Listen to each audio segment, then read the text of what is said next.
আজি গৰু বিহু। আজি ৰাতিপুৱাই চহাসমীয়া কৃষিজীৱী ৰাইজে গৰুক গা ধুৱাই লাও বেঙেনা খুৱাই গৰু বিহু পালন কৰে। নলবাৰীতো স্বাস্থ্যই পৰম ধন নলবাৰী কৰ্তনৰ উদ্যোগত প্ৰথম বাৰ্ষিক গৰু বিহু আৰু মানুহৰ বিহু উদযাপন কৰা হয়।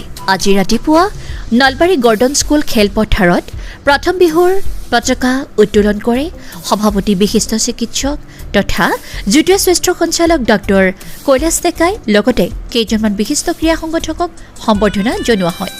তেখেতসকল ক্ৰমে বন্দীপ ডেকা, লগতে সাংবাদিক জিতেন শৰ্মা, গংগাধৰ ডেকা আৰু বিশিষ্ট খেলুৱৈ কল্যাণ বৰ্মনক সম্বৰ্ধনা জনায় আৰু শেষত সকলো ৰাইজক ৰঙালী বিহুৰ শুভেচ্ছা জ্ঞাপন কৰাৰ লগতে দৈ, চিৰা, পিঠা আদিৰে খুৱাই অসমীয়াৰ নতুন বছৰৰ অভিনন্দন জ্ঞাপন কৰা পৰিলক্ষিত হয়।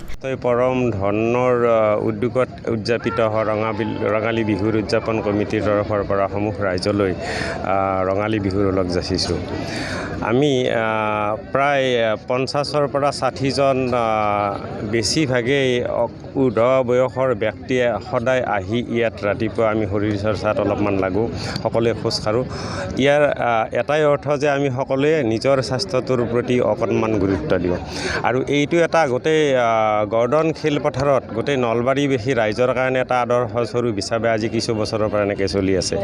আমাৰ এতিয়া সকলোবিলাকৰ লগত কথা এটা পাতি গম পালোঁ যে আমাৰ সকলোবিলাক ইয়াত শৰীৰ চৰ্চা কৰিবলৈ বা খোজকাঢ়িবলৈ অহা যিখিনি জ্যেষ্ঠ আমাৰ নাগৰিক আছে, তাৰ লগতে আমাৰ কিছু পুৰুষ মহিলা এইবিলাক আছে, সকলোৱে কিন্তু সাংস্কৃতিক প্ৰেমী ৰাইজ।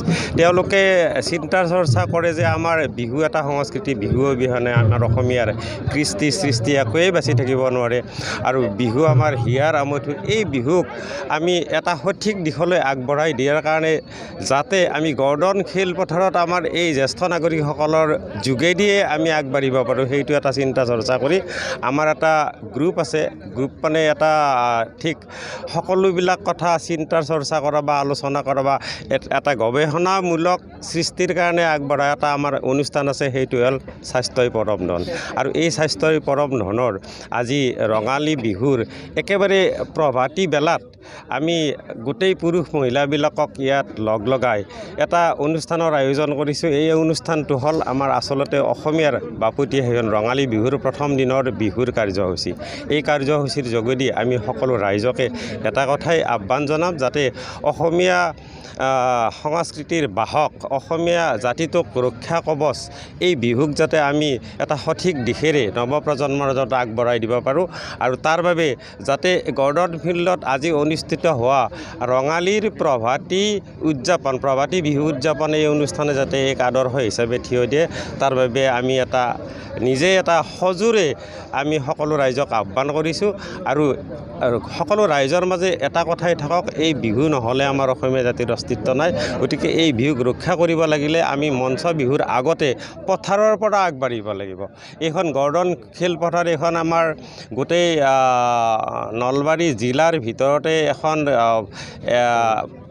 একেবাৰে কেন্দ্ৰস্থলত অৱস্থিত এখন খেলপথাৰ। এই খেলপথাৰত যদি আমি এটা তেনেকৈ পথাৰৰ বিহুৰে আমি এই অনুষ্ঠানটো আৰম্ভ কৰোঁ, নিশ্চয় ই এক গোটেই অসমবাসীৰ বাবে এক বিহু ৰক্ষাৰ স্বাৰ্থত এক আদৰ্শ হয়। আপুনি এটা কথা কৈছে অলপ আগত, যিটো বোকা বিহু মঞ্চত বিহুগীত হৈ থাকে বা শিল্পীয়ে পৰিৱেশন কৰে গীত, তাৰপিছতো বোকা স্পৰ্শক কথা আমি লক্ষ্য কৰোঁ। আমি লেখাবিলাকতো চাওঁ বা টিভিৰ যিবিলাক টিভি মাধ্যম এইবিলাকতো চাওঁ, যেতিয়া শিল্পী এজনে উত্ৰাৱল হৈ এটা উচ্চস্বৰে এটা গীত আৰম্ভ কৰে, গীতটো কিন্তু বিহুগীত আৰু অসমীয়া সংস্কৃতিৰ ৰক্ষাৰ কাৰণে সৃষ্টি কৰা এটা বিহুগীত। কিন্তু সেই বিহুগীতটো যেতিয়া উচ্চস্বৰে তাত পৰিৱেশন কৰিব, তাৰ বিনিময়ত আমাৰ আধ্যাত্মিক দিশত বা আমি যিটো সচেতন ৰাইজে যিটো নৈতিক দিশত কিছু পৰিমাণে হ'লেও সংযত হ'ব লাগে, সেইটোৰ বাহিৰলৈ গুচি গৈ আমি এচাম উদণ্ড যুৱক যুৱতীয়ে ৰাইজৰ মাজৰ পৰা ফালৰি কাটি